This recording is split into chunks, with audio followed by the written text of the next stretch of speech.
ಅಂತ ಎಲ್ರಿಗೂ ತುಂಬಾ ಥ್ಯಾಂಕ್ಸ್ ಕಾಯಿಸೋದಕ್ಕೆ ಸಾರಿ. ಟ್ರೇಲರ್ ರಿಲೀಸ್ ಆಗಿರೋದು ಅಫ್ಕೋರ್ಸ್ ತುಂಬ ಖುಷಿ ಆ್ಯಂಡ್ ಪಾತ್ರಗಳು ಚೆನ್ನಾಗಿ ಬಂದಾಗ ಅದನ್ನು ಪರ್ಫಾರ್ಮ್ ಮಾಡೋಕ್ಕೆ ಇನ್ನೂ ಹೆಚ್ಚಿಗೆ ಖುಷಿ ಆಗುತ್ತೆ. ಈ ಪಾತ್ರ ಅದರದ್ದೇ ಆದ ಒಂದಷ್ಟು ಲಿಮಿಟೇಷನ್ಸ್ ಇಟ್ಕೊಂಡು ಬಂದಿತ್ತು.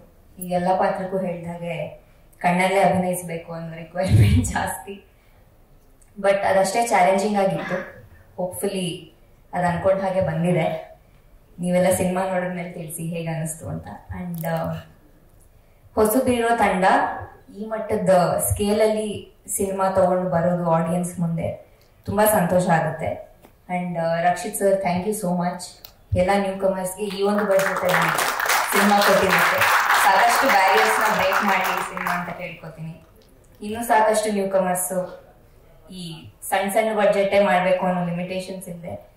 ದೊಡ್ಡ ಸ್ಕೇಲಲ್ಲಿ ಸಿನಿಮಾಗಳನ್ನ ತಗೊಂಡ್ಬರ್ಲಿ ಕನ್ನಡ ಇಂಡಸ್ಟ್ರಿಗೆ. ಆ್ಯಂಡ್ ಈ ಜಾನರಲ್ಲೂ ನಮ್ಮ ಇಂಡಸ್ಟ್ರಿ ಸಿನಿಮಾಗಳು ಎಲ್ಲ ಲ್ಯಾಂಗ್ವೇಜಸ್ನು ಮುಟ್ಲಿ ಅಂತ ಕೇಳ್ಕೊ.